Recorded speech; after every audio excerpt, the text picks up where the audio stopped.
I smell the blood of acolytes in our forums. I had to find some way to rhyme that last part. And I think I pulled it off pretty well, all things considered. Welcome back, everybody, to the Arcane Archive. That's right. We are here today again with another amazing episode of Cautionary Chronicles. We've got 4 incredible stories for you today. Count them 4 that I think will send us on quite the amazing ride and journey of emotions.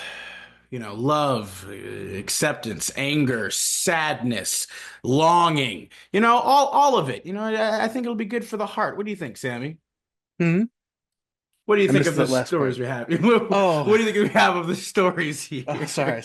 That's all good. I was reading one of them as you were saying it. I'm excited because I think we got some funny. We got I really like the one you're having me read last. If that Because one's a good one, we're gonna have a fun one talking about that one. it's sound there's a good mix of confusing people's confusing choices and wonderfully power gamed campaigns. Indeed, Little mix. We got a real I felt it was kind poker of hand here. There's a little bit of everything. thematically appropriate and accurate for us, especially because today, acolytes, we will be doing our theme for today. I would say would be highly akin to we're gonna be doing what we signed on here in the first place, offering as much constructive advice and assistance and help to all of the unfortunate individuals out there who encounter these terrible, horrible situations, or maybe not so terrible or horrible, but just kind of maybe confusing and strange, or just kind of alien or foreign to them initially, and they're just seeking a little bit of advice, some support, maybe some empathy and sympathy. And I think today we are more than happy to provide. And so that, with that being the case, let's go ahead and get all the housekeeping out of the way right off the top as we do. Be sure to like and comment on the video if you guys appreciate what we're doing here at the Arcane Archive. We appreciate you guys immensely for any support you can offer. Subscribe, share the channel, hit that notification bell so you never miss all of the lovely, amazing, salacious content we have for you guys here. But with all of that being said, let's go ahead and take another just breathtakingly deep dive back down to the archive. Starting us off today, we have this story titled Heroic Sewer Slides Almost Ruins My Dark Sun Campaign by Unhappy Ginger. Gotta say it like that. Ginger, specifically. Enter my Dark Sun campaign for 5th edition. The world is being threatened by Yuan Ti cultists trying to birth an old god from the sun itself. The heroes consist of a barbarian, paladin, warlock, cleric, and sorcerer. They enter the Obsidian Tower, trying to scale its many floors to reach the top. They have precisely 3 days, count them 3, to stop the cult. However, every floor is infested with Yuan Ti warriors and spellcasters. Now, the spellcasters are gaining their power from a powerful wizard known as a Defiler, who is somehow channeling his own power through the entirety of the cult. The party enters a large room and finds a large metallic structure known as a Defiler engine. It is drawing the very life force from prisoners taken from villages, caravans, or adventurers themselves. The party launches an assault and has to deal with the boss of the floor, a Yuan Ti paladin themselves, who rocks their world before they finally gain the upper hand and kill the boss. Now, in my sessions, I like to use the optional DMG rule known as the plot point, which allows the party to have a bit of limited control over the world when they expend it. I love that. I'm always a huge fan of those. I think Pathfinder, and I don't know if it's technically an actual rule or if it was just a homebrew rule that this one group that I was watching one time utilized, but they also usually called them narrative declarations or story points, where you could basically spend one and then narratively declare or describe something that you wanted to happen in a more, cinematic kind of aspect to affect the environment, the story, or your character. Super awesome. I think as well as my group also uses something slightly similar to that. We also have story points where we can kind of at times expend them to do more cinematic or fantastical feats that are outside of the normal rules, but obviously still kind of have to be within reasonable capacity for our characters to do or accomplish. Um, They use their story point to invert the Defiler engine with the Warlock and Sorcerer's limited understanding of the machine.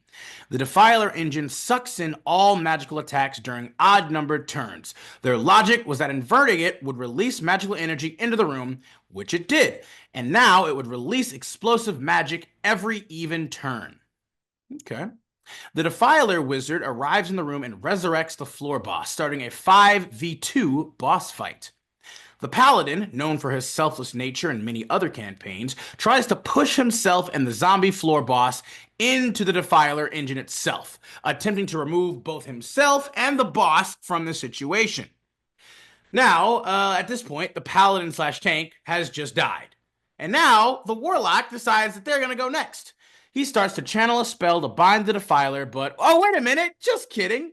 He, for whatever reason, decides to jump directly into the Defiler engine as well and ends himself. Okay, the Barbarian, Sorcerer, and Cleric are now left alone in the room with a boss they have absolutely no chance of beating by themselves. The Barbarian is currently frightened and keeps consistently failing his wisdom saves to break it. The Sorcerer is also almost dead, and the Cleric is also almost dead.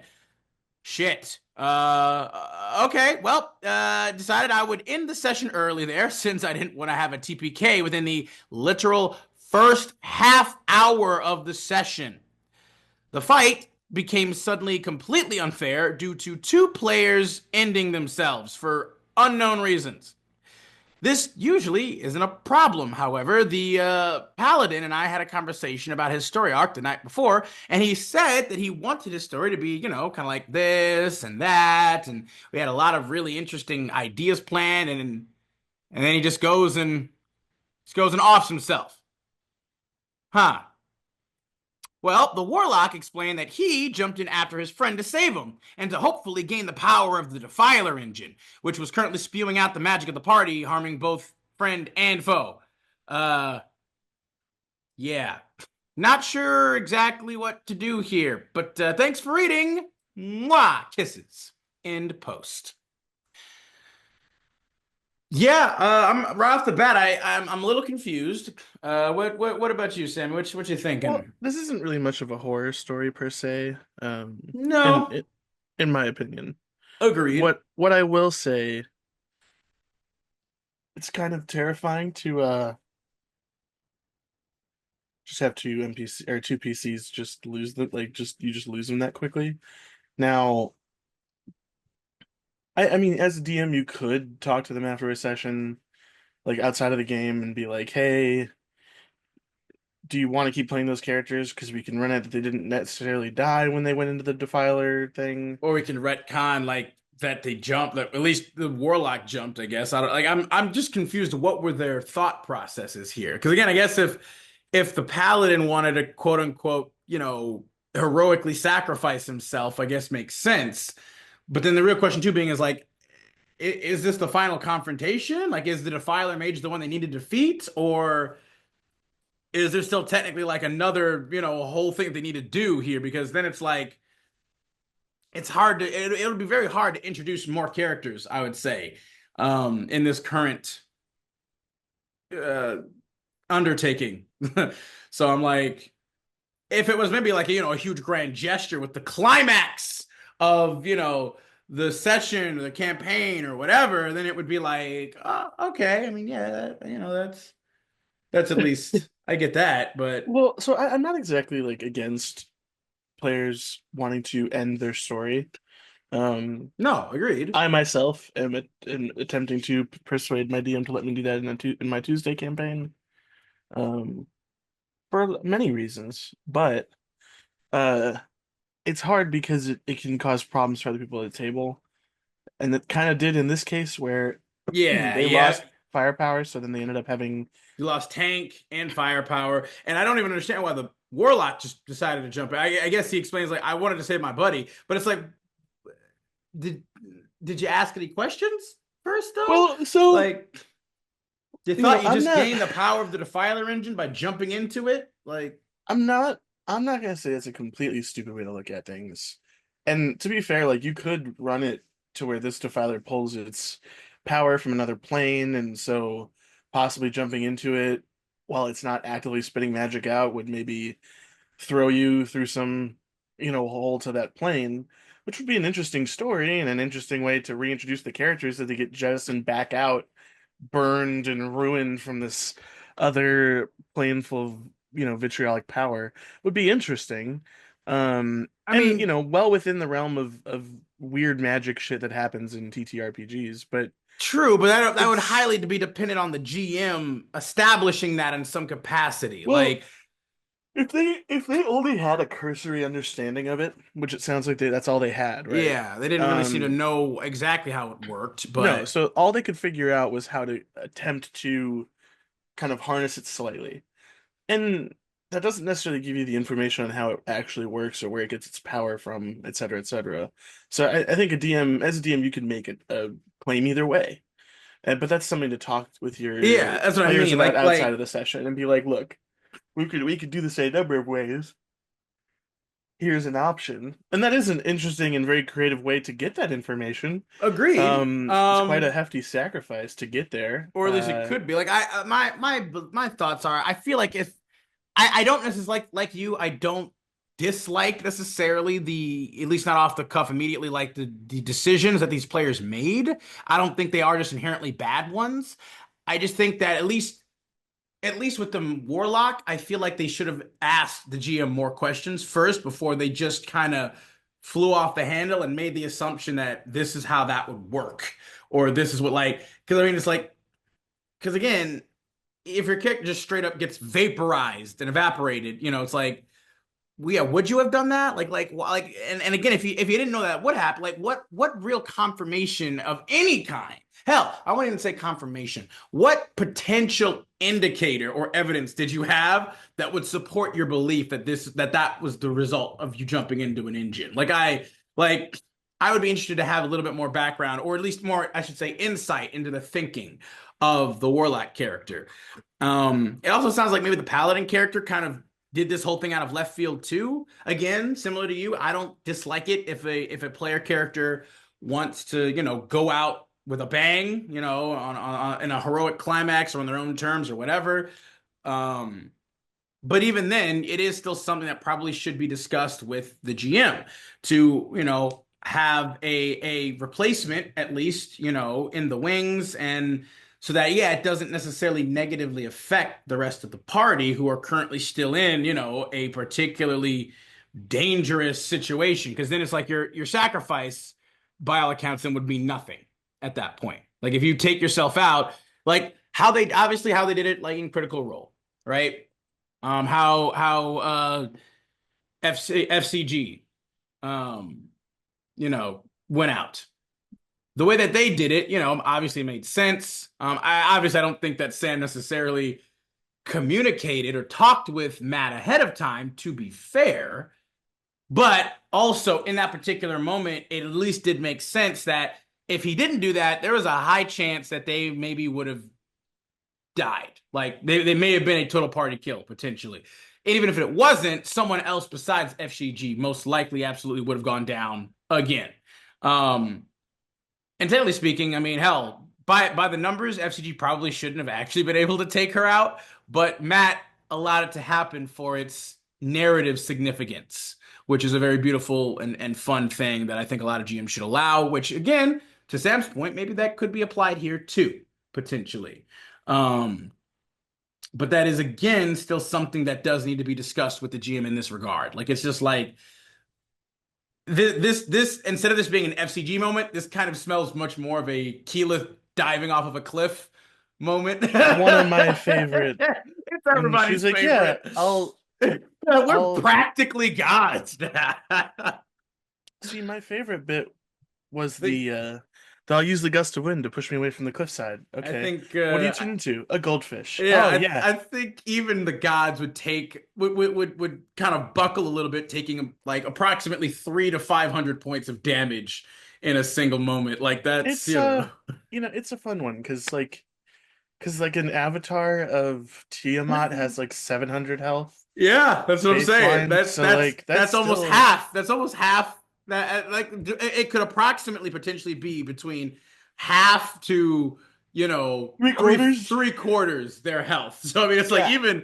even that is Now not that gonna feel to great be great for a full god. to be fair, that is also an avatar, which means Not a it's what they full can god, manifest on the yes. material plane. Yeah, not their true godly But power or still, might, but but still, that's a lot. And that's like a those are lot some of of the that's a lot of yeah, those are damage. some of the like most powerful monsters in 5e. So Oh my goodness, yeah. that will always be a amazing meme moment. But anywho, this whole thing, one of the comments down below that I do like is kind of saying what we're saying here, where it's like Cannon Fodder 45 says, a few options. Check with Paladin and see if being saved from the Defiler engine is something they are interested in. If not, check with Warlock to see if they would have still jumped in, knowing there was no chance to save the Paladin. It could have just been some missed, intention slash results. You could also have the engine spew out like some major magical essence from the boss and two PCs, hurting the other boss to be more in line with a three PC fight. Definitely difficult to do on the fly, though. This is true. Um,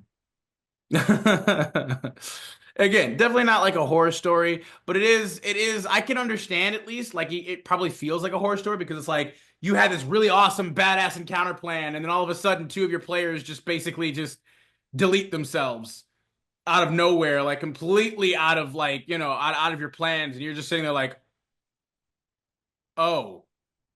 As a GM, you're sitting there like, okay, how do I salvage this? How do I fix this? Because there's no way just the three of them alone can beat the this wizard by themselves. Like I literally pumped him up. I mean, again, you maybe just have to debuff him. You might just have to nerf your wizard a bit to be able to function for a 3v1 potentially. I think that's the worst case scenario. Again, I agree with this commenter. Like, just check with the Paladin Warlock players and see kind of what their thought processes were. You said that the Warlock player thought that they could save their buddy and maybe gain the power of the Defiler engine. Okay, well, maybe you can do that again. Do they get story points or whatever like every session? Maybe if you start the next session, you can give them a story point to allow them to attempt to do something like that, to at least maybe save the paladin, if not potentially gain some power from or at least try to use the engine as a means of like hurting the defiler wizard. Maybe, I don't know. There are options. OP, if you ever see this video, I think like Sam said, Sam also offered an amazing idea for how you could maybe switch things up in an interesting capacity and way. I mean, there's all kinds of options, buddy. Don't panic. All right, it's not all gone to complete shit here. I know it might feel that way, but I think you still got plenty of options to utilize. Let's go ahead. Let's move on to the next one of the day. Go ahead and take it away, Sam. Hey. Yay. I have our next story titled "Careful What You Don't Ask For, You Might Get It" by Valkrist Storm. A little Okay, more interesting. lighthearted than some, and the horror entirely came from me and was, I feel, entirely justified. I was running a Vampire the Masquerade game back in the days when you didn't have to specify which edition it was. For those who don't know, the system is point buy. You can get extra points by taking flaws, sometimes called disadvantages or just disads for short. For instance, you could have more points to buy attributes and skills if you took, say, a physical disadvantage such as a missing limb, or a psychological one such as a phobia. This is where the problem starts. One of my Hmm. players, we'll call him that guy, decided he wanted to try and cheese the system by giving himself a phobia that he was sure would never come up. We were playing in modern day Los Angeles, so he gave himself a That's phobia. always the try, isn't it? It's Yeah, always the plan. yeah, we were playing in modern day Los Angeles, so he gave himself a phobia of elephants. Clever, right? Except that I'm the sort of GM who believes you have to earn your points. I don't let people get away with physical dependence on breathing air in champions. I'm sure as heck going to make you earn your phobia of elephants. Breathing air. Yeah. That's amazing. I asked him if he was sure about this. He was sure. I asked him if he expected to see a single elephant in modern day Los Angeles. He smirked as he said no. He smirked. So, okay, I decided I Uh, wasn't going to just forbid it. Instead, yep. I was going to have some fun with him in the Yep. situation. Yeah, that's the mark of a true professional, true blue GM right Yeah. there. Is you don't say no immediately. Why say no when you can make this a fun, interesting learning lesson? Very educational. Students, take notes here. This is a true professional at work, I do believe. I love how this is worded. Folks, there were elephants everywhere. Not always the real things, mind you, but pictures, statues, TV show clips, adverts, you name it. It started when the Coterie, the in-world name for a PC group, were investigating something and had to go into an occult shop. There were statues of Ganesh on almost every counter. That guy had to roll his phobia check to see if he panicked or not. A little while later, there was a poster for the circus coming to town, complete with pictures of elephants doing circus elephant things. Player had to roll another phobia check. Back at their lair, one of the NPCs had on a nature documentary. Player had to roll his phobia check. A chase led them into the LA Zoo. Player had to roll his phobia check. About five sessions in, that guy asked me if he could use his accumulated XP to quote buy off his phobia on the grounds that this level of exposure therapy would have cured him by now. Obviously, I allowed it, and we both had a good laugh. But boy, it was fun hoisting him by his own petard for a while. That is so brilliant. And like Oh my God, I the love it. I love it the so much. reality is, for me, I don't think this is like wrong in any way because it's not unrealistic either. No, it's not. I mean, not just that too. Like the player kind of asked for it. He was being a little bit of a smart ass. He's being a little bit of a smart Yeah, ass. So you're like like, all right, game if I on, was my gonna play a friend. game, if I was gonna play a game where I got bonuses for taking a fear, I would take a fear of something that you would run into all the time, because that's more fun. Like, Like, I don't yeah, know if you I know would take what? it if you run into I all the have a fear. time, but I have a fear of rats. I don't like rats. So every time we go into an old building or do whatever, but the DM's not always gonna throw it in your face if you take something that's so obvious that's or so or obvious. prevalent. Yeah. They're not gonna be as like there's rats everywhere. Unless, of Like, course, they're a really shitty GM, then well, they would. but then that's a different situation. Yeah, but I mean, here's the thing. Like, I like the idea of having a phobia as well in terms of just like, but I would want to make mine something that is a little bit more obscure, a little bit more unexpected, because that, depending on the type of character you play, it might depend, right? If you play a character who's very gruff and, silent, lone wolf, badass-esque, it can be really funny and hilarious and help cut some of that tension and some of the cheesy cringy edge by making him, yeah, afraid of rats. Or like, having like allergies to like, certain flowers or plants that will kind of like, send him into a sneezing fit or like, or something. But I think it's also true too if you want something like that's a little bit more serious, because obviously Vampire the Masquerade is a very serious TTRPG. It's very dark, gothic, edgy vibes. It's fucking vampires. What do you want? But yeah, you can take something a little bit more obscure, I think, that isn't too bad. Like, I'm thinking, you okay over there, bud? Yeah. Sorry, I'm just looking at my cat. He just looks a little weird. But anyway, I would maybe take something like, I don't know, what would be a little bit more of an obscure phobia.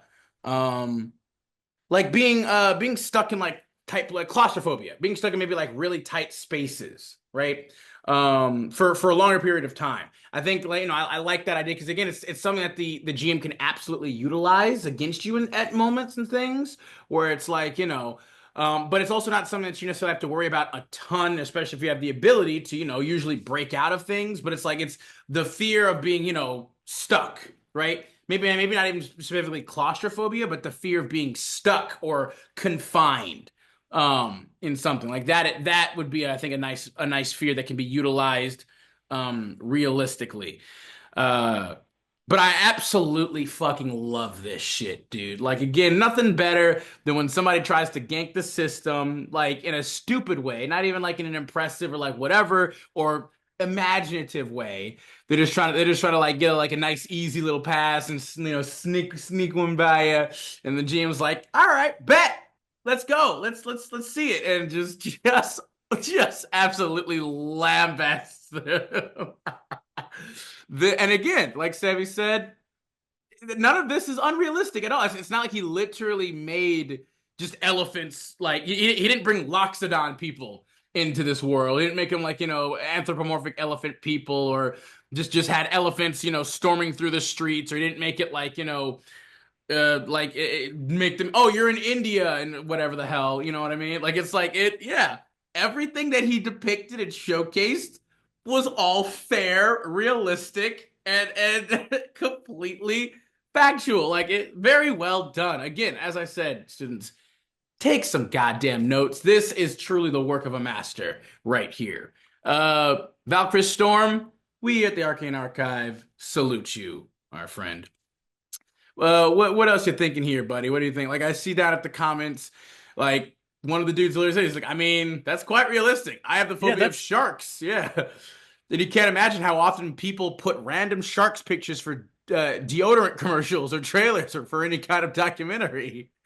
Like, yeah, it's one of those things like you don't even really think about it and what how often you would see those kinds of things.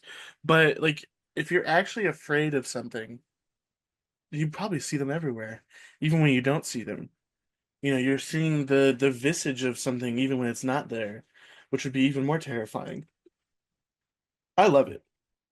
beautifully done. Just massively beautifully done. Any else you got on this one, buddy? I have a lot of respect for um just the wherewithal to like it's not necessarily malicious in a bad No, way. it's clearly all Um in good fun. Like they both had a laugh about it. Again, the player themselves was clearly, kind of giving him a little bit of shit right at the start, with the smirk and shit, like he knew what he was doing. Like, it was all in good fun. And we love that. Like that's what this is all about. And again, the GM was gracious enough to be like, "Hey, I've been getting, I've been phobiaed out, and I have all this accumulated XP. Can I just get rid of my phobia now with my accumulated XP, please? Like, I think I'm being desensitized at this point." And the GM allowed it. He was like, "Yeah, all right, I called you on your shit. Yeah, let's go ahead and let's buy that off that phobia for you now. That's great." All right. And yeah, anything else you got on this one, bud? no, I really enjoyed the kind of throw it back in the player's face, but not in a mean Hoisted way. on his own petard. Gotta love that saying. All right, let's move on to the next one of the day then. This one is titled A Confusing Situation Needs Advice by Erica Rosenberg. Hello, this might be long and confusing since it's a compilation of things I am confused about. Well, hopefully we here at the Arcane Archive can help you, our most beloved acolyte. I'm new to TTRPGs and recently joined a campaign about 2 months ago, set in a world where gods and figures from ancient times are real. We were supposed to be children, or at least descendants, of these powerful beings.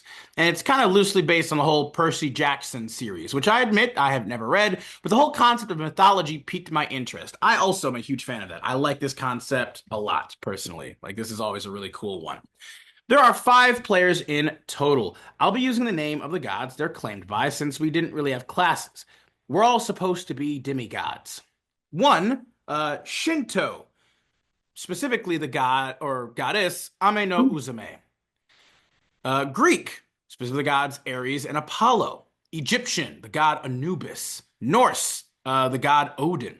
And the wild card, a copycat who has the ability to copy a person's entire kit. That shit sounds fucking crazy to me. That sounds super OP. During session 0, we were asked to create our characters in a single sitting, which I didn't mind at the time, since we were supposed to play as 15-year-olds. I assumed there was no need to overcomplicate things beyond the basic skills we could reasonably have. A bit of background about my character.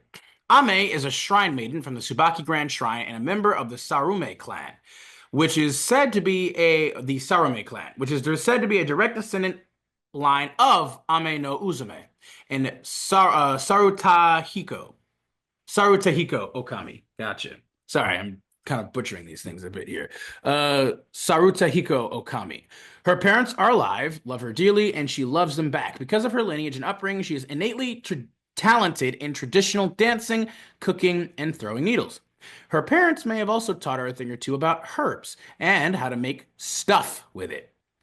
Now, we're using a homebrew system where supernatural strength can be drawn from using strains to enhance our combat capabilities. The GM provided an overarching explanation of how powers work for each mythology. For Greek, they gain direct access to just raw divine power. For Norse, they gain access to the ability of runes and to craft runes, make runes, and utilize runes. For the Egyptians, they function basically as like an avatar of their god. And for the Shinto, well, I got the power of connection? Question mark?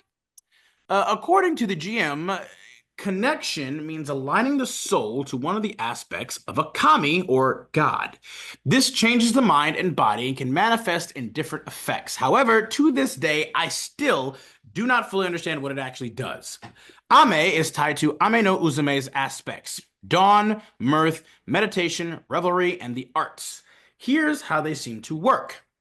Dawn makes her calmer. She can create a miniature sun that provides light and warmth and can be used for distraction.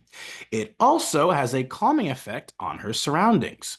Mirth makes everything seem amusing. She finds it hard not to laugh, even in bad situations. If used on a person, they see her glow and everything around them become hilarious, making them collapse in laughter for 30 seconds.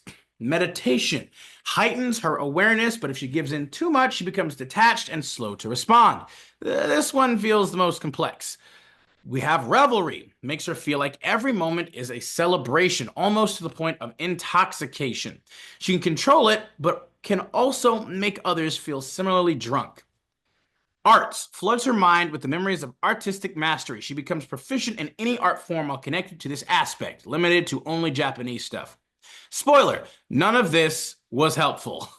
Oh, I mean, that all sounded kind of interesting anyway. Like, it sounded like fascinating, a way to apply it. Enemies were all resistant to mind-altering powers. When I tried to stabilize a character's mental condition using the aspect of the dawn, it didn't work. However, when Apollo did it, it just worked wonders. With session 1, our first session began with our powers activating, followed by an immediate battle. Originally, it was supposed to be a 3v3 fight under an instructor's watch, but Ame managed to rally the group into a 6v1 against the instructor instead. Okay, interesting. We won after a hard-fought battle. Though Ame didn't perform particularly well, the instructor kept automatically dodging her needles. After the fight, he told us that he had been holding back, and the DM also mentioned, out of character, with a slightly condescending tone, that he had to nerf the instructor for us to stand a chance. All right. Session 2, we were briefed about chaos beings by the instructor. Chaos energy is what creates monsters. Some call them chaos beings. This camp's purpose is to train those who are blessed to combat these beings, as well as to teach them how to fight for themselves and against the gods.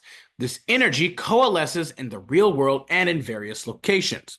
After that, we were thrown into another 3v3 match, this time a proper one.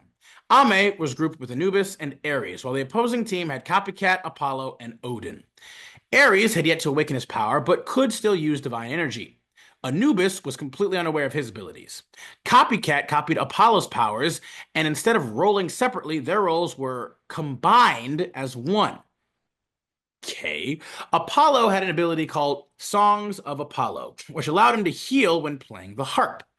The fight escalated quickly. Ares got his skull broken. Okay. Anubis got suplexed. Awesome.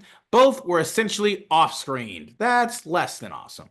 Ame was the only one left. She requested a 1v1 duel against Odin, which the two Apollos agreed to.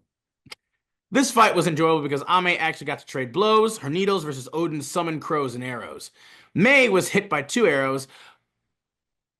Is it supposed to be? Yeah, I guess it was supposed to be Ame. Typo. Ame was hit by 2 arrows, but the pain riled her adrenaline up, thus refusing to stop charging while throwing needles. He dodged them all until she managed to finally grab him, pulling him close before unleashing another barrage of paralyzing needles. She managed to cut Odin's neck and declared his life was hers before turning to face the 2 Apollos. At this point, I realized that there were no strain limitations, and the Apollos were spamming them mercilessly. So I stacked 200 strains, and somehow the fight ended in a draw. The instructor praised us, especially Apollo, for his expertise of using the songs of Apollo. I'm a little lost here. I'm not entirely sure how this all works. Like, Because I'm not even really sure like what system they're using. I feel like it's a lot of homebrew stuff. It seems like it. Like, yeah, because I'm not even sure like what is the like what they're rolling or what's happening. Like I'm a little confused. Session 3, the Shinto trial. This session marked the beginning of my confusion. Ame, a Shinto shrine maiden from a Shinto lineage, was not recognized at all by the Shinto kami, the gods. The trial itself was strange. There were bows, arrows, and targets, but we weren't supposed to hit them. Instead, we were supposed to enter a cave that was never actually mentioned by the GM until we were already in the trial. Ame was supposed to receive an amulet here, but Apollo snatched it instead. Asked the GM about it, and he told me Ame could get it just by asking. But when she did, Apollo didn't give it to her. Then Moses, yes, that Moses, appeared as the trial's form and attempted to kill us all, sending us to the underworld for the trial of the dead. Even more baffling was that Inari Okami, oh, Inari, who should have recognized Ame since they are deeply connected in lore, did not acknowledge her at all. Yeah. At the end of the trial, the rewards were Anubis received a powerful long tachi that granted sword mastery when wielded. Divine Japanese arm. Why? Why would he get divine Jap? A blessing from the Susanoo O no Mikoto. Why would Anubis get what? He's Egyptian. What? Odin received the wisdom of Tenjin. What? Tenjin? Okay. Oh, okay. Okay, I get it. Oh, okay, because it was the Shinto trial. They're all getting Mhm. Japanese-based stuff. Ares received a talisman. Apollo refused a reward but discovered more Song of Apollo powers. What? Ame received a fox pet. It's supernatural but has nothing of immediate impact going for Ame. In the DM's words, it's Ame. You see a woman forming before you, dressed in long robes, her hair bound up and her hands held together. She speaks the words, "May one of mine be one of you." As the woman clasps her hands, she vanishes, and in her place, a small fox appears. Its fur is pure white with delicate red accents at the tips and has a single tail. The fox walks up to Yuki, then suddenly leaps with unexpected height and lands gracefully on Mei's shoulder. Is she just interchanging Mei and Ame? I'm I confused. think so, yeah. It is just large enough to sit there comfortably. As the fox looks back, you hear a voice in your mind greeting you with a simple hello.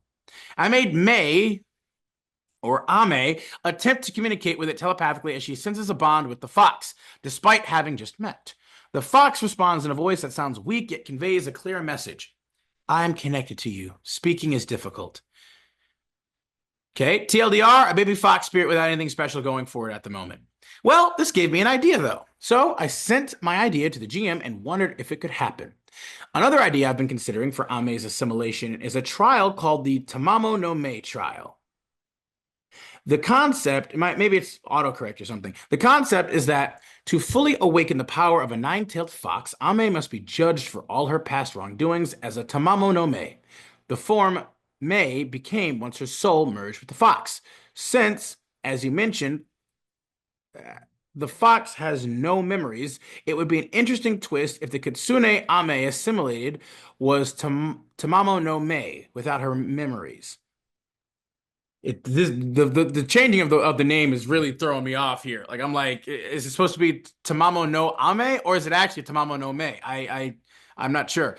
To complete the passage right, she must accept both the dark slash chaotic and light slash peaceful aspects of herself, along with all her flaws, much like she did during the sparring trial. Also, this has nothing to do with any of the horror. Where is the horror story here? Like I'm not like I don't know why she's going into all of this background of stuff. I get that you may be very proud of all of this, but this is not at all productive for what we're here for. This is not accurate.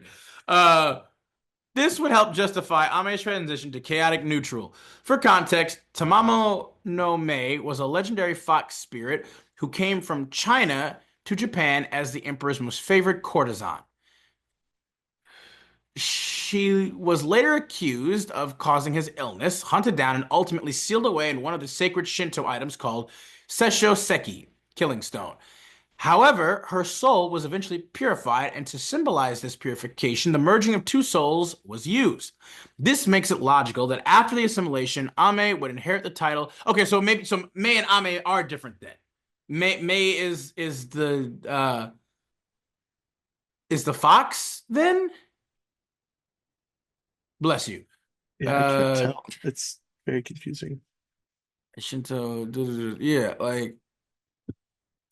Because I feel like she said May before Moses. Okay, well, let's just keep pressing for. However, her soul was eventually purified, and to symbolize this purification, the merging of two souls was used. This makes it logical that after the assimilation, Ame would inherit the title of Tamamo no Mei under Ame no Uzume's jurisdiction once she successfully passes the trial, especially given the compatibility between their souls. I did some research and found that Ame no Uzume is still considered to be within the spheric cycle of Inari Okami, as she is also known as Omiyanome no Okami in Inarikami, possibly due to her relationship with her husband. So this still fits her theme. Again, where is the actual root of what we're trying to talk about here? She said she was confused about things. What is she confused about? What's happening? So this still fits her theme while leaving another thread of connection open because she hasn't yet discovered about her father's bastard lineage. Kay, again, it's all very beautiful, very interesting, and pretty for your character. I get it, but can we please get to the actual thing we want to talk about here? The questions? What are you confused about? Another idea. Why are we talking about your ideas? Would it be possible for Ame to gain a specialty art and abilities? For example, she could acquire a fighting style with the Naginata called Exorcism Arts. This style could be loosely based on her clan's fighting technique combined with the power and speed of a fox spirit, or she could use Shadow Claws to combine with her spearmanship prowess, for example. If she reaches the adept level with the polearm, it could be called Sarume Arts Naginata. If she masters the arts, it would become Ame Exorcist Arts Naginata. Why are we talking about this? Again, that's really cool. We love theorizing. We love coming up with all kinds of interesting, badass ideas. Don't get me wrong. I live for that. All for it. But what does this have to do with the story? What are we even talking about right now? Same can be said if she decides to deepen her understanding of needle throwing. I'll try to come up with something for the poison making scales if it ever comes up later. For now, I want to focus on the Naginata aspect. This progression would also justify her receiving an heirloom weapon from her parents and reflect her admiration for Tomoe Gozen. As mentioned in the backstory, from a world building perspective, I think this makes sense for an interesting event, doesn't it? Maybe? I'm going with this idea because I'm interested in this section and I strongly believe it would be amazing to use, especially since we'll be fighting chaos beings. Ame is going to need these power-ups for future arcs. Sure. I received no response to my message. So, during the next session, I asked him on the call if he had read Ame's backstory. His only reply was a vague, maybe. Okay, all right. Now we're getting back to something here. Okay, now we're getting back to something. He had previously explained that Shinto's power didn't grow with strength. However, when I asked him to elaborate on how Songs of Apollo worked, he simply said that the player was just that smart and had created it himself.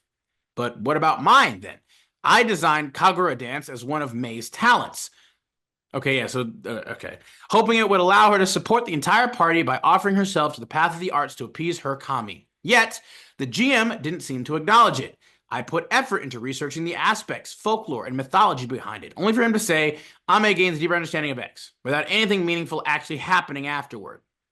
Awesome. Okay.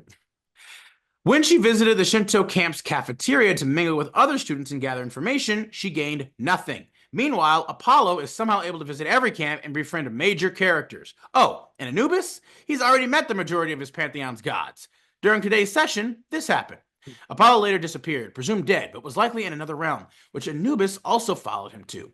Meanwhile, the player who played Apollo took on a new character as the avatar of Thoth, and single-handedly eliminated 16 cultists that we all worked hard to plan for. We were supposed to enter a mine filled with evil spiritual energy, so Ame prepared herself with cleansing amulets. At first, they worked wonderfully, but then Thoth carved a rune that not only protected the entire perimeter, but also had the power to set up traps. Oh, he also has the power to change fate through writing, and has bucket loads of spells stored. Nordic spells. The Ooh. Anubis player also switched over to a Greek goddess called Astrape. KZs. Okay, well, at least we're finally getting back to the actual root issues that we're supposed to be talking about here.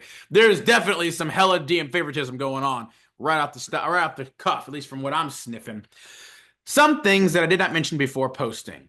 The GM made the NPCs talk like stuck-up princes slash princesses, and for some reason, all of them share the catchphrase "toodaloo" when leaving the scene. I mean, that's kind of funny, but also I could see that getting rather annoying probably pretty soon and quickly. The GM continuously repeats the same thing over and over. You see a light. It is a light from a distance. It's a very bright, far off, and light brightens the path. Okay. The process of memory inheritance came from a session prior to the Ame was given the Fox Spirit session. During one of the trials, the GM said she gained the memory of someone who had lived in the past, and I thought that concept would be interesting to use for the Fox Spirit. The assimilation process was also inspired by other players being given an evil yokai to reside within them without foreseeable drawbacks after one of them merged their souls together with the help of an NPC. I Jesus. personally can't help but feel that. One, the Shinto mythos seems significantly weaker and more vague compared to the others. Two, my character, despite her direct ties to Shinto, was completely ignored by the kami, while others, especially Apollo and Anubis, gained major blessings. Three, Apollo seems to be the GM's favorite. In this situation, any suggestions on how to handle the situation? One part of me wants to just leave, but another part of me thinks the payoff is huge. Thank you in advance. Here's the chat log with the GM here. The one chat sent on 10th of March was not related with my messages, but in session commands instead. Fuck me. Okay. Well, I'm gonna right off the bat, OP. I really think you didn't need to write like one All third of most of this. this. Like one third of this. Like I really think you could have probably gotten your points across much more concisely and specifically. Again, literally one, if maybe not even two-thirds of this was us just hearing about your personal, world building, character building. Which again, I loved it. It was really interesting and cool, and I really do appreciate and respect your dedication, your passion, your interest. But this was not really what we needed here, just as No, for no. constructive criticism. But Like this, but there is something to be gained from this convoluted, long drawn out story, and it's the fact that agreed. if your story about your game is this long drawn out and convoluted, then the homebrew that's going on in your game is also needlessly drawn out and convoluted. It's hard because I myself could not do this much writing for a story. And I'm not gonna ever tell someone that they shouldn't try to do things the way they want to do it. Um, but it's way too wide. There's so many new things and stuff that we're not even gonna understand because there's like so much outside of any TTRPG I've played, and that's fine. But it sounds like there's a lot of homebrew, and a lot of it is just at the whim of the DM, which Yeah. sometimes can be fun. In those Oh, that could be amazing. fly by the seat of your pants style games, like that can be entertaining. I myself prefer structure because I need to be able to understand the world to interact with it. That's how I have fun playing. That's why I like. Yeah, nothing wrong with that. It's unfortunately why I like fifth edition as much as I do because it's in front of you and there's not rules for a lot of things that you can do, so you just never do them. And you focus on the things that they have rules for. And it's simple and straightforward. It's why I still struggle with games like Pathfinder. I don't hate it, but I struggle with it nonetheless. No, I Um, agree. I have a it's similar thing. Like again, it's not bad. no, I could definitely learn to like it, but when I basically have to fill out a spreadsheet to build my character, I'm not as interested. And again, like you could enjoy this system that they've made. It sounds more like your DM just is playing favorites and wants to run some of their own characters in the story, and that's something that you can talk to them about. If they don't listen, and it doesn't sound like they've listened to you thus far, it might be better off finding a different place to kind of push your creativities because it's lost on this. If you put yeah, in all this time and all these like this like cool, you're all like I'm this thinking about effort and this, and then everything. the only response is uh-huh. Or hell, Like if you it's literally not. ask, like, "Hey, did you look at my backstory at all?" and the GM literally responds with, "Maybe." Like that right there was a huge red flag almost immediately, in my opinion. And like that's just like Well, maybe. it's kind of like you're not getting the respect you're giving, and that's unfortunate because that's not deserved. You're putting in a lot of mental effort and creative time to someone who is not reciprocating that. And it's hard because that Yeah. is like a common DM issue when it's two people who want to tell a story butting heads. It's not that necessarily one of you is more in the wrong than the other. It's more about intent. And I feel like your intent to me reads as more creatively pure, whereas your DM's intent doesn't really have any space for you in it, which is unfortunate. And that's not really fair, but it sometimes is the reality. Yeah. I mean, yeah, this whole thing, like, Because the just ideas are cool. no, I mean, I actually, I love all of this, like the whole concept and aspect of, having like real world mythology and pantheons and gods. Like, I love that. I love, again, I do legitimately love OP's dedication and passion and intensity. Like, that it would be great, in game, of course, but um it is clear, yes, that the GM, like right off the cuff, the GM is showing all kinds of red flags. Like the fact that, yeah, like Sam said, I personally, I do like homebrew. I am not mad at making homebrew anything. Like if we're trying to do like a homebrew system, that's great. But however, even with that, I do still feel like there needs to be rules of engagement, though, right? There needs to be rules that everyone has agreed upon so everybody knows what to expect, right? The expectation of how to proceed forward, how certain things are handled, how to respond and interact with the world from those mechanics that everybody needs to be aware of and agreed upon. Because otherwise, then you get into a whole, oh, well, I create the invincible gun that penetrates everything. And oh, well, but I create a shield that can defend against that gun. And it becomes just a 6-year-old imagination off where they're just like, nuh-uh, ya-huh, nuh-uh, ya-huh, nuh-uh, ya-huh. Like, you need to have just fundamental rules, guidelines, and stuff in place to keep that from happening in order for it to actually be a game, a actual game. A game requires mechanics.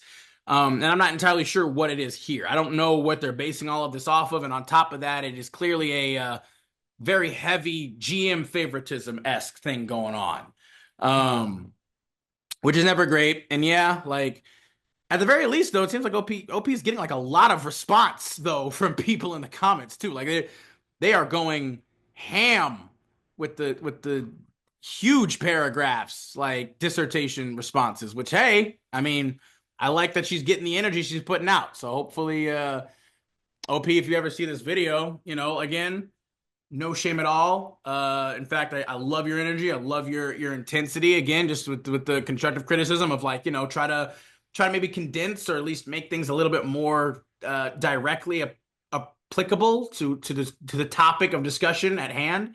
Um, but other than that, I would say, yeah, you probably maybe want to leave this game. As unfortunate as that is, because this is a super interesting concept, but it sounds like you're not really going to get your payoff that you're looking for anyway with this. So it's only really probably going to serve to be increasingly more disappointing and depressing and annoying because you have such it has such potential, but you're not actually getting anything.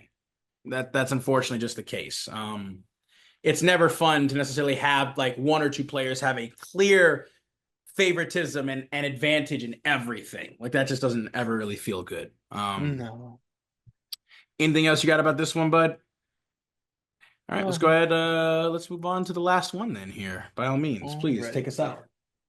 I'm gonna take us out. I have our last one here. Am I the asshole for building a control mage by downtown underscore log underscore 497? Hello, everyone. Recently, a campaign ended and I have mixed feelings about it. I'm trying to be better, but at the same time, I don't feel like I'm entirely at fault, which is why I'm here asking if I'm the asshole.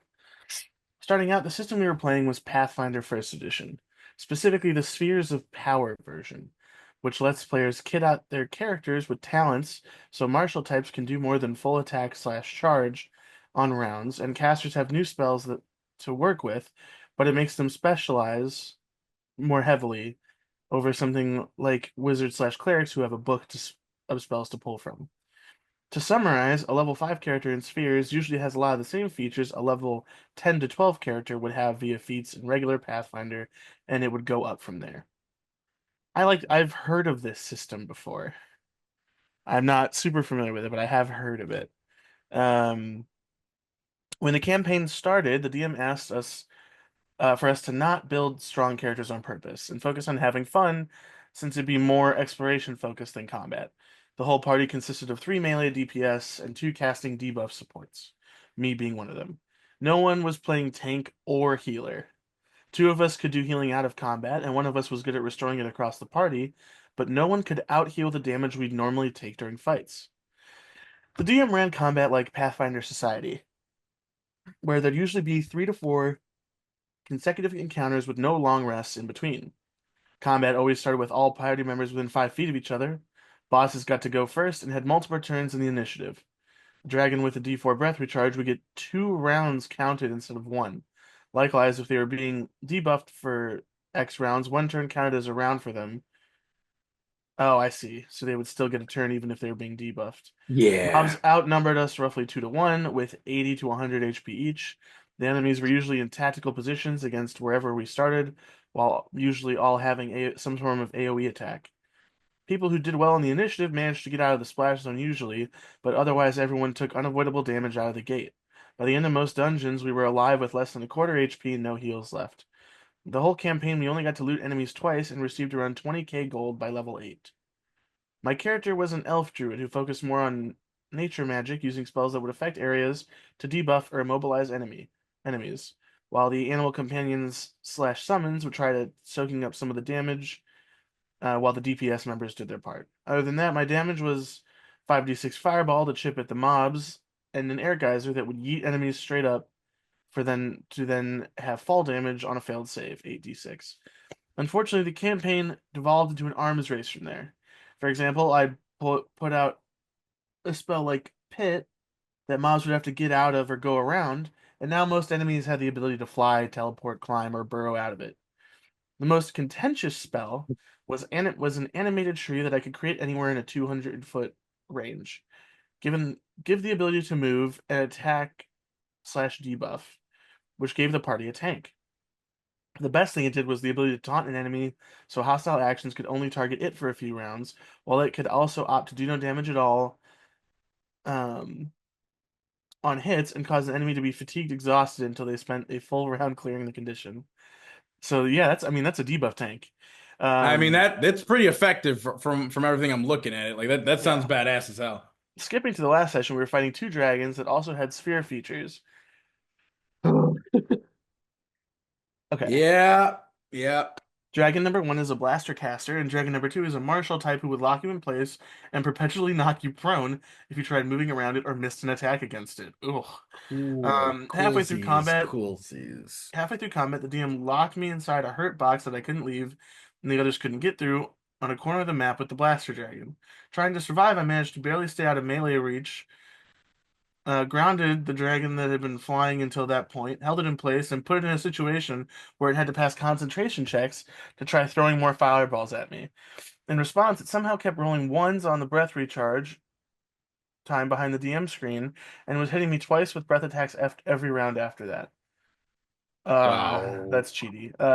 Seeing that happen, Wow. DM number 2 flew into the hurt box. No, dragon number 2 flew into the hurt box, ignoring the tree that had taunted it until that point, and the rest of the party to double tap my already unconscious character so they actually died. Then the round Wow. after that, both dragons died since they were constantly provoking attacks of opportunities from the rest of the party to get to me at that point. One of the players in the party told me that I made the fight less fun and interesting for them because of what I was doing. He also told me that I made things harder for the DM and him since they had to balance around my character. The player is the DM's boyfriend, so there could be some bias, but I still value their opinion enough to write a thread here and ask. So, am I the asshole? Okay. So, no. Yeah, I was gonna say, No, official Arcane Archive opinion here. Drum roll. no. No, you're not the asshole What here. makes me laugh is this DM is completely out of bounds. They said it's going to be an exploration focused game when he put those it was gauntlet style combat, more like a slaughterhouse than an exploration It's a game. body blender, clearly. Like And that's. and they were cheating. Yep.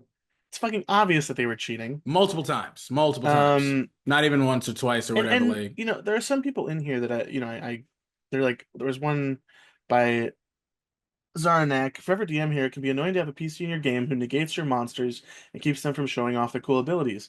However, that doesn't mean you have to balance encounters against them. A good DM knows that there is a balance to be reached where the player can enjoy and benefit from their ability choices while not negating encounters completely. You gotta shoot your monks, let speedsters run around, and give your archers the high ground. Also, it is very telling to me that it was the boyfriend who complained to you and not the DM. I wonder if it wasn't actually he who had a problem with your character stealing his spotlight. I don't know. This sounds like a petty DM. I do not think you're the asshole. And in all honesty, if you're not playing in that game anymore, I'd count yourself lucky because it sounds like you weren't even really able to play your character. It sounds like they just focused on you and making sure you couldn't do what you were supposed to do. Because you're not a damage dealer. Your entire function He's is a to he's a hold support. people. You're He's a holding support. people, You're you're kiting debuffing them, people. debuffing. Yeah, Your friends are doing all the damage. They get all the glory. You're just yeah. holding everything together so everything doesn't fall apart. And like that is a noble kind of piece to play in that puzzle. And the fact that you're getting flack, it doesn't make sense to me. Because if I was a damage dealer and every turn I could just like look at the board and go, my fucking mage set me up for this fucking slam dunk again. Like I'd be so fucking happy. Are you kidding me? You know, there's something to be said like for playing a like a barbarian or like a dual wielding fighter with a bunch of attacks and you just barrel your way through with no thought or tactics because I've played those characters. They're very fun. Yeah, they are. I. Because what I do is I disguise that barreling through as not tactical, but then end up setting myself up in a place that is very tactical. But aside from that, it's nice to do that occasionally, but God does it feel good as a either a frontline fighter or some sort of ranged character like a rogue or a ranger or even like a blaster, um, to look at a map and see all of these fucking monsters tied down in a spot where you just get to blow this shit up like You just get to crazy. rain hellfire down on them. It's Like, it's extremely satisfying, and it makes me sad that you were doing that for your party, and they people seem to give you shit for it because it's not you do not deserve that. I mean, this is just a very pretty clear, clean cut depiction of just DM targeting you. Like, there was no reason. Like, not only did they put you in an apparent invincible kill box of which neither you could get out nor anyone else could get in except for the other dragon, Coinky Dink, to kill you, they also just decided to blatantly start just, blast breathing you as much as possible, you know, to get around the whole debuff of not be of having, difficulty attacking you normally or whatever. Yeah, it's very telling. I mean, it was, I don't, and again, the fact that it's the boyfriend talking about that, no doubt That's the the two of funniest them bit. have complained and moaned. Like, again, from the comments down here, basically talking about how it might be the boyfriend, like apparently OP stole like the boyfriend's thunder because it was his backstory that these dragons were a part of and that they were doing. And they essentially ignored the boyfriend entirely to go and deal with the druid instead, who wasn't necessarily even actually hurting or damaging them, but just making one of the other dragons' lives infinitely harder and not nearly as intimidating. Um, and the fact that literally the boyfriend's like, we had to balance around, also shows that he's also apparently, inputting. We just talked about DM favoritism before. It seems pretty obvious that there's probably some shenanigans afoot and collusions afoot behind the scenes here too. Like this just seems completely and utterly fucked up. Sam referencing before, yeah, how apparently, OP described this as the GM saying this is an exploration friendly and focused campaign, and then immediately get thrown into a body blender where every encounter you're basically fighting at a crutch or at a disadvantage because you're immediately put in a kill zone that allows them to ambush you and blow you the hell up with damage immediately.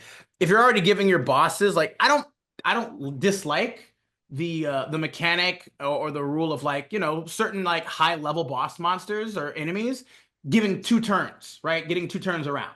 I do actually like that. I don't know for sure they've implemented it in like 5.5 edition officially, but I do know that there are like optional rules for that to be like, hey, certain enemies, if they're strong enough, they can go twice in a turn if it's like, 1v5 or 1v6, right? It makes sense to give them a little extra turn. That's also obviously what legendary actions are for. Um, but the way that they went about it here was absolutely ridiculous. It was way past over the line at this point. Like, OP, you've done nothing wrong here. Everything you've done, just because you're good at what you do, doesn't mean that somebody has to, like, I don't understand why GMs feel the need to have to deliberately, specifically, like, here's the thing, right? Sure, you have certain abilities. Give some of your monsters and enemies, yeah, the ability to fly or burrow or climb. Sure. But don't just start giving all of them the ability to do that all the time and have, a party member's abilities just become completely nullified and have no effect at all. Like, that's not fun. That's not interesting. That's not cool. No one likes that. That's terrible GMing. Yes, it is not unfair to produce and provide counters to your party, right? It's not unfair to do that. You're the GM. You're supposed to, yeah, especially if they are fighting maybe a certain organization or individual who starts to become more familiar or more experienced with the party's capabilities. Yeah, why wouldn't they start implementing countermeasures appropriately? But that's the specific word, appropriately. Yeah. You can't just start basically completely nullifying any and all effectiveness of your part. You're the fucking GM. You can just do that anyway. You can just say rocks fall from the sky, everybody dies, or the planet explodes, everybody like that's that's no fun. The fun should be in like, yeah, these player characters are strong. They're powerful. Just like it's like your job to throw powerful, interesting, challenging threats at the party, it should also be fun for you to have to try and deal with the powerful, badass, effective players. But do it in a fair, reasonable way. Like, yeah, this is just being an asshole. This is both of them just being assholes. And I'm sorry I had to Yeah. deal with that, OP. That is very unfortunate.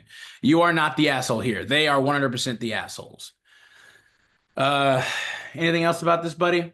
No, that was it's basically it all boils down to people not wanting other people to have fun or just Or being completely blaming un them, yeah, blaming them for not having as much fun because they are quote unquote doing better than them. And not even because they're intentionally doing it, just because they are. It's like, look, if they're just a stronger character, just a stronger character. You can be great in other ways, maybe.